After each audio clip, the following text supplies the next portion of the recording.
ভৌতিক ছায়া গল্পের ঝুড়িতে আজকের গল্প সমরেশ মজুমদারের লেখা কালা পাহাড় উপন্যাসের প্রথম পর্ব। গল্প পাঠে আমি অঞ্জলি। লাল রঙের নতুন মোটর বাইকটাকে ইতিমধ্যে জলপাইগুড়ি শহরের অনেকেই চিনে গিয়েছে। শহরের সবাই জানে রোজ সকাল 8টায় বাইকটা কদমতলা থেকে রূপশ্রী সিনেমার সামনে দিয়ে থানাটাকে বাঁ দিকে রেখে একটু এগিয়েই বাঁ দিকে করলার ধার ঘেঁষে হাকিম পাড়ার দিকে চলে যাবে। কেউ কেউ তো ওই যাওয়া দেখেই বুঝে নেয় এখন 8টা বাজে। মোটর বাইকটা চালাতে খুব আরাম পায় অর্জুন। বাইকটা উপহার দিয়েছেন নন্দিনীর বাবা দিল্লির মিস্টার রায়। সেই যে নন্দিনীরা 4 বন্ধু মিলে নর্থ বেঙ্গলে বেড়াতে এসে ঝামেলায় পড়েছিল, তা থেকে উদ্ধার করেছিল বলে তিনি ওই উপহারটি দিয়েছেন। অবশ্যই উপহারটি এসেছিল অমলদার মারফত। প্রত্যেক সকালে লাল বাইক চালিয়ে অমল সোমের বাড়িতে যাওয়া অভ্যেস অর্জুনের। সেখানে গিয়ে বইপত্র ঘাটে, হাবুর দেওয়া চা খায়। কখনো কখনো মেজাজ ভালো থাকলে অমলদা গল্প করেন। সত্য সন্ধানের ব্যাপারে তিনি এখন খুব সক্রিয় ভূমিকা নেন না বটে, তবে থানার নতুন দারোগা শ্রীকান্ত বক্সি সমস্যায় পড়লেই ওর কাছে ছোটে। আজ রূপশ্রী পেরিয়ে থানার সামনে আসতেই অর্জুন দেখল থানার গেটের সামনে শ্রীকান্ত বক্সি এক ভদ্রলোকের সঙ্গে কথা বলছেন। পাশেই নীল রঙের অ্যাম্বাসাডার দাঁড়িয়ে আছে। ওকে দেখতে পেয়ে দারোগাবাবু হাত তুলে বললেন, তোমার জন্য দাঁড়িয়ে আছি হে। অর্জুন গতি থামালো। শ্রীকান্ত বক্সি এগিয়ে এলেন। আমাকে এখনই একটু বেলাকোবায় যেতে হবে, এর সঙ্গে আলাপ করিয়ে দিই। ইনি হরিপদ সেন, আমার কাছে এসেছিলেন অমলবাবুর ঠিকানার জন্য। থাকেন দমদম এয়ারপোর্টের কাছে। এর নাম হলো অর্জুন, আমাদের শহরের গৌরব। অনেক রহস্য উদ্ধার করেছে, অমলবাবুর শিষ্য। অর্জুন নমস্কার করতেই ভদ্রলোক প্রতি নমস্কার করলেন। অর্জুন বলল, ওই গাড়িটা কি আপনার? ভদ্রলোক মাথা নাড়লেন। না, শিলিগুড়ি থেকে ভাড়া করেছি। ও, আপনি ড্রাইভারকে বলুন আমাকে ফলো করতে। করলা নদীর ধার দিয়ে যেতে যেতে পেছনে তাকিয়ে সে দেখল গাড়িটা ঠিকঠাক আসছে। একেবারে কলকাতা থেকে কোনো ক্লায়েন্ট অমলদার খোঁজে আসছে, মানে কেউ ওকে আসতে বলেছেন। অমলদা নিজের সক্রিয় ভূমিকা নেন না যখন, তখন তাকেই কাজটা করতে হবে। কী ধরনের কাজ তা আন্দাজে না এলেও বেশ উত্তেজনা বোধ করছিল সে। কলকাতায় যেতে হবে নাকি এ ব্যাপারে। অমল সোমের বাড়ি গেটে বাইক থামিয়ে সে হাত তুলল। গেট খুলে বাইকটাকে ভেতরে ঢুকিয়ে ঘুরে দাঁড়াতে দেখল ভদ্রলোক গাড়ি থেকে নেমে পড়েছেন। সে বলল, এটাই অমলদার বাড়ি, আসুন আমার সঙ্গে। একটু এগোতেই হাবুকে দেখতে পাওয়া গেল বাগানে। মরা পাতা ছাড়ছে। ইশারায় অমলদাকে খবর দিতে বলতেই দাঁত বের করে দেখিয়ে হাবু ভেতরে চলে গেল। বসার ঘরের দরজা খোলা। বারান্দায় উঠে অর্জুন ভদ্রলোককে বললেন, আপনি একটু ভেতরে বসুন। ভদ্রলোক বললেন, বাহ, বেশ বড় বড় ফুল হয়েছে তো। অর্জুন হাসল। এ সবই হাবুর কৃতিত্ব। ওর জিভ কথা বলতে পারে না, কিন্তু হাত কথা বলে। হাত কথা বলে? হরিপদ সেন মাথা নাড়লেন। চমৎকার বললেন ভাই। হরিপদ সেনের বয়স 60-এর ধারেই। একটু অস্বস্তি হলেও আপনি বলার জন্য এখনই আপত্তি করল না অর্জুন। কাজ করতে গিয়ে নানান মানুষের সংস্পর্শে এসে এটুকু পরিবর্তন হয়েছে। সে হরিপদ সেনের চেহারাটা দেখল। হাওয়াই শার্ট, প্যান্ট, চশমায় বেশ নাদুস নুদুস চেহারা, পায়ে বেশ দামি জুতো। শিলিগুড়ি থেকে ট্যাক্সি ভাড়া করে রেখেছেন, মানে পকেটে ভালো টাকা আছে। লোকটার আঙুলে কোনো আংটি নেই। চেয়ারে বসার পর বোঝা গেল ডান হাতের কোড়ে আঙুল অনেকখানি বাঁকা। ইনি কি করেন তা সে আন্দাজ করতে পারল না। আপনি এদিকে এর আগে এসেছেন? অর্জুন সময় কাটানোর জন্য প্রশ্ন করল। অনেকবার। ভদ্রলোক আর কথা বাড়ালেন না। বিদ্যাসাগরের চটির আওয়াজ পাওয়া গেল। ইদানিং অমলদার খুব পছন্দ ওই চটি। ভেতরের দরজায় শব্দটা থাকতেই অমলদাকে দেখা গেল, ঝুল ফতুয়া আর পাজামা পরা। দেখা হওয়া মাত্র বললেন, ওহে অর্জুন, তোমার আমার জন্য একটা ভালো খবর আছে। তারপরেই হরিপদ বাবুর ওপর নজর যাওয়া মাত্রই দুটো হাত জোর করে বললেন, নমস্কার, আমি অমল। আমার বাড়িতে আপনি এসেছেন, আগে আপনার সঙ্গেই কথা বলা উচিত ছিল। বসুন বসুন। বলতে বলতে একটি চেয়ার টেনে নিলেন তিনি। হরিপদবাবু মৃদু এসে বললেন, আমি আপনার নাম শুনেছি আমাদের প্রফেসর বনবিহারী ভট্টাচার্যের কাছে। এটি অত্যন্ত জরুরি প্রয়োজনে সাহায্যের আশায় আপনার কাছে ছুটে এসেছি আমি। অর্জুন বলল, থানার সামনে শ্রীকান্তবাবু ওকে নিয়ে দাঁড়িয়েছিলেন। অর্জুন আলাপ করিয়ে দিল। শ্রীকান্তকে কি আপনি আগেই চিনতেন? অমলদা জিজ্ঞেস করলেন। না না, আপনি জলপাইগুড়িতে আছেন এটুকুই জেনেছিলাম। ভাবলাম থানায় গেলে নিশ্চয়ই আপনার ঠিকানাটা জানা যাবে। হরিপদবাবু দুই হাঁটুর ওপর হাত রেখে সোজা হয়ে বসলেন। আপনার সমস্যাটা কি? খুবই অনাগ্রহ নিয়ে প্রশ্ন করলেন অমলদা। একটি মানুষের গতিবিধি বের করতে হবে আপনাকে। ওহ সরি, এজন্য কলকাতা থেকে এত দূরে এলেন কেন? কলকাতায় অনেক এজেন্সি আছে যাদের বললে সাগ্রহে করে দেবে। অমল সোম উঠে দাঁড়ালেন। আপনি একটু শুনুন মিস্টার সোম, আমি জানি প্রস্তাবটা খুবই হাস্যকর শোনাবে, কিন্তু উপায় নেই। সাধারণ ডিটেকটিভ এজেন্সির পক্ষে কাজটা করা সম্ভব নয়। প্রফেসর বনবিহারী আমাকে বললেন আপনি ঠিক মানুষ। আমি যার গতিবিধি জানতে চাই তিনি এখানকার মানুষ নন। তিনি 1580 খ্রিস্টাব্দে মারা যান। অদ্ভুত, ইন্টারেস্টিং। অমল সোম বসে পড়লেন আবার। এতদিন জীবিত মানুষ নিয়ে কাজ করেছি, মৃত মানুষ, তাও আবার 410 বছর আগে। মৃত মানুষের কেস নিয়ে কেউ আসবেন ভাবতে পারিনি। মানুষটির নাম কি আমরা জানি, জানা স্বাভাবিক। অন্তত ইতিহাসের বইয়ে 2-4 লাইন প্রত্যেকেই একসময় পড়েছি। ওর নাম যাই হোক, ইতিহাস ওকে কালা পাহাড় নামে কুখ্যাত করেছে। কালা পাহাড়?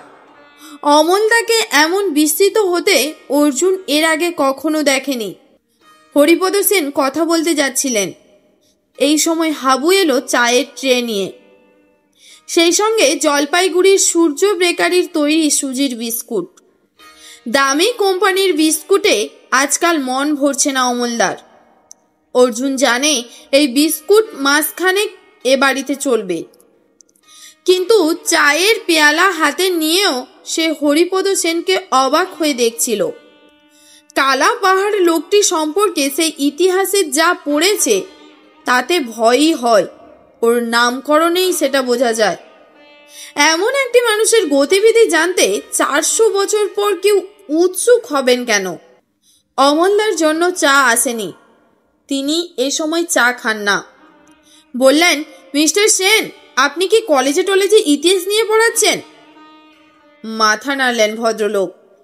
না না, আমার একটা ছোটখাটো ব্যবসা আছে। চায়ের কাপে চুমুক দিয়ে ভদ্রলোক বললেন, চমৎকার চা, দার্জিলিংয়ে? অমলদা হাসলেন।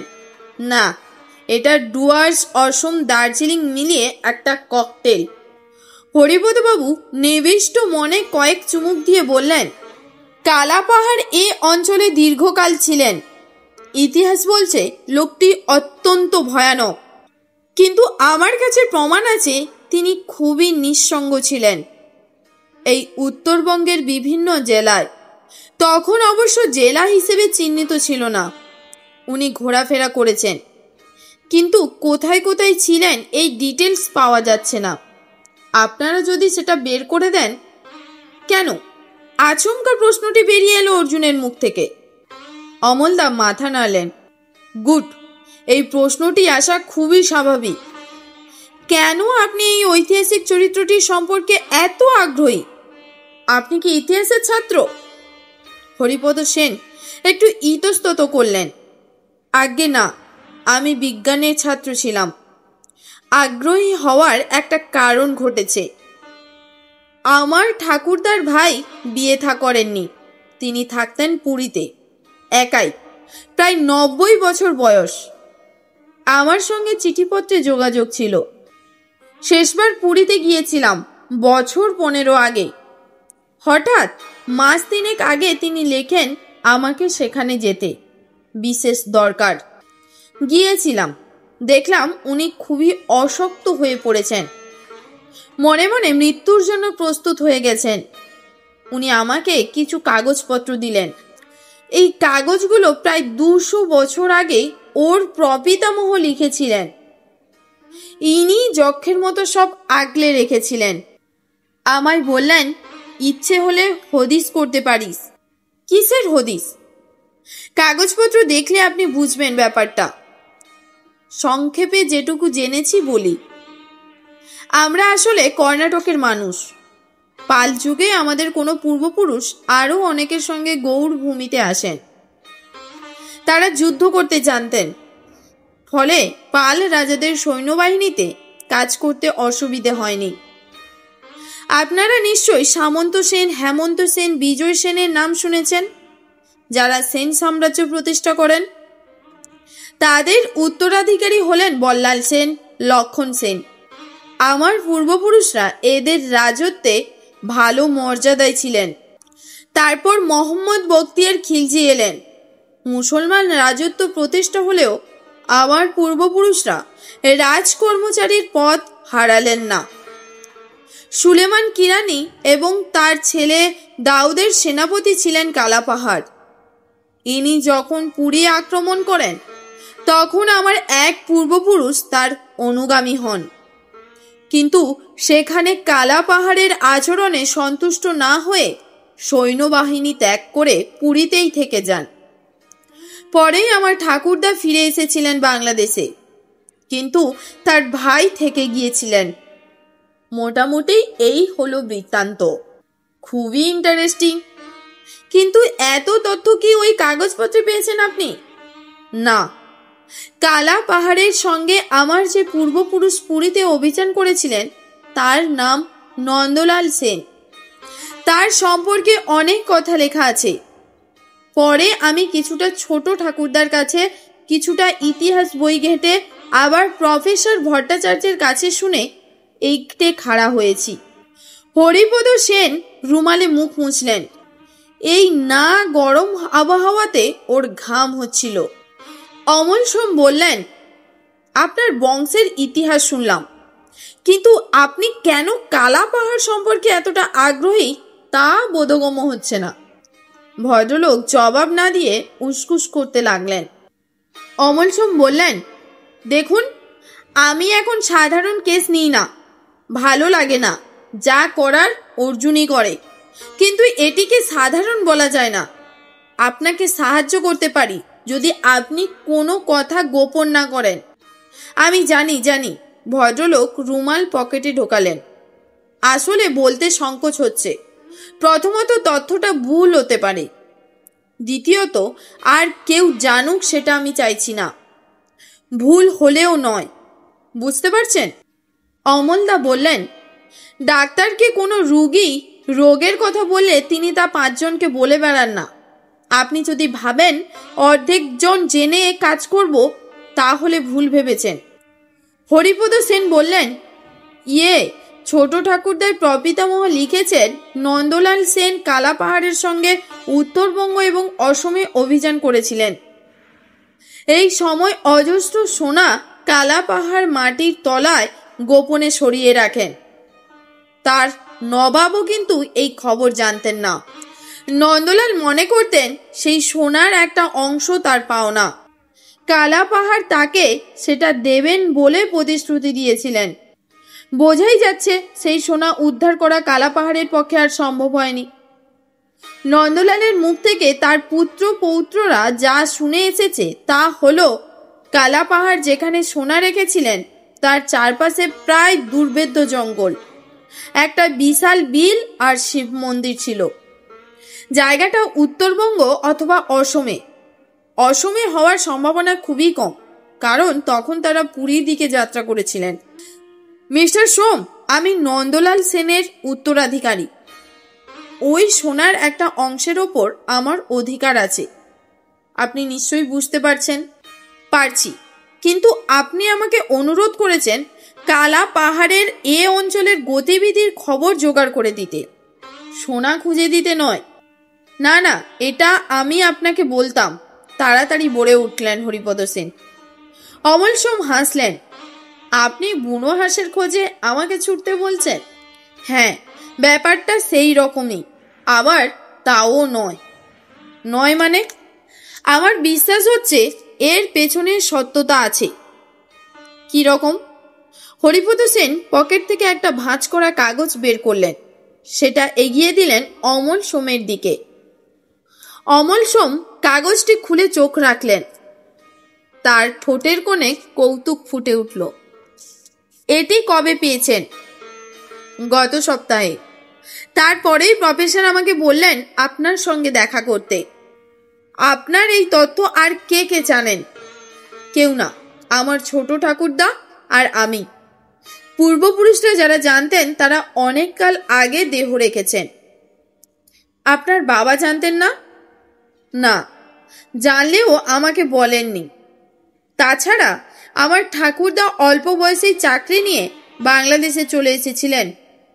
বাবার পক্ষে জানা সম্ভব ছিল না, কিন্তু কেউ একজন জানেন, এটি তার প্রমাণ। হ্যাঁ, আপনার ঠাকুরদা, ছোট ঠাকুরদা এখন কেমন আছেন? হরিপদ সেন মাথা নাড়লেন। আমি চলে আসার দিন 10 বাদে সমুদ্রে স্নান করতে গিয়ে উনি মারা গিয়েছেন। স্নান করতে গিয়ে মারা গেছেন? উনি সমুদ্র স্নান করতেন ওই বয়সে? না, ভালো করে হাঁটতেও পারতেন না। আমি যখন গিয়েছিলাম তখন উনি নিষেধ করেছিলেন সমুদ্রে স্নান করতে। বলেছিলেন জলে খুব ভয় ওর। চৈতন্যদেবের উচিত হয়নি জলের কাছে যাওয়া। চৈতন্যদেবের ভক্ত ছিলেন। মৃত্যুর খবর পেয়ে যাননি কেন? আমি পুরী থেকে ফিরেই চণ্ডীগড় গিয়েছিলাম ব্যবসার কাজে। বাড়ির লোক ঠিকানা জানতো না। ফিরেছি দিন 20 বাদে। তখন গিয়ে কোনো লাভ হতো না। আপনাদের পুরীর বাড়ির কি অবস্থা? নিশ্চয়ই নিজস্ব বাড়ি, তালা বন্ধ আছে। যে ঠাকুরদাকে দেখাশোনা করত সে জানিয়েছে। এই চিঠি পোস্টে এসেছে। আগে হ্যাঁ, মিস্টার সোম, আপনি একটু সাহায্য করুন। যদিও 400 বছরের বেশি সময় চলে গিয়েছে, কিন্তু সোনাই তো জং পড়ে না। আপনার ব্যবসার অবস্থা কেমন মিস্টার সেন? খুব ভালো নয়। আপনি আজকে রাতটা এখানকার হোটেলে থাকুন। থানার কাছে রুবি বোর্ডিং নামে একটা সাধারণ হোটেল পাবেন। কাল সকালে আসুন, আমি ভেবে দেখি। হরিপদ সেনের মুখে হাসি ফুটল। আমার সঙ্গে গাড়ি আছে। শিলিগুড়ির দিল্লি হোটেল আমার পরিচিত। ওখান থেকে আসতে ঘন্টাখানেকও লাগবে না। জিনিসপত্র সেখানেই রেখে এসেছি। কাল তাহলে আসবো। বেশ, আপনার গাড়িতে কাগজপত্র আছে? দিয়ে যান। নিশ্চয়ই। আপনাকে দক্ষিণা বাবদ কত দিতে হবে এখন? দক্ষিণা পরে, আপাতত খরচ বাবদ 1003 দেবেন। যদি কেস হাতে না নিই তাহলে আগামীকাল টাকা ফেরত পাবেন। হরিপদ সেন তৈরি হয়েই এসেছিলেন। পকেট থেকে একটা মোটা বান্ডিল বের করে গুনে গুনে 3000 টেবিলে রাখলেন। রেখে বললেন, কেসটা রিফিউজ করবেন না মিস্টার সোম, প্লিজ। অমলদা কোনো কথা না বলে অর্জুনকে ইঙ্গিত করলেন হরিপদ সেনের সঙ্গে যেতে। বাগান পেরিয়ে গাড়ির পেছনের সিটের নিচে ফেলে রাখা একটা কাপড়ের ব্যাগ থেকে মোটা চওড়া খাম বের করে ভদ্রলোক অর্জুনের হাতে দিলেন। অর্জুন বললেন, এগুলো এভাবে ফেলে রেখেছেন? ড্রাইভারের কান বাঁচিয়ে হরিপদ জবাব দিলেন, বাজারের ব্যাগে রেখেছি বলে কেউ সন্দেহ করবে না। আচ্ছা, আসি। গাড়িটা বেরিয়ে গেলে অর্জুন ভেতরে এসে অমল সোমের হাতে প্যাকেটটা দিল। তিনি সেটা নিয়ে বললেন, বেশিরভাগ অপরাধের পেছনে কাজ করে মানুষের লোভ। ও হ্যাঁ, বিষ্ণু সাহেব এখানে আসছেন, তখন খবরটা বলা হয়নি। কাল চিঠি পেয়েছি। বিষ্ণু সাহেব? চিৎকার করে উঠল অর্জুন আনন্দে। কালিম্পংয়ের বিষ্ণু সাহেব এখন আমেরিকায় আছেন? চিকিৎসার জন্য গিয়েছিলেন। সে কিছু বলার আগেই অমলতা ভাঁজ করা কাগজটা এগিয়ে দিলেন। এটা পড়ো আগে। কাগজটা খুলল অর্জুন। সুন্দর হাতের লেখা, হরিপদ সেন, যা করছো তাই করে খাও। নন্দলালের সম্পত্তির দিকে হাত বাড়ালে হাত খসে যাবে। কালা পাহাড়।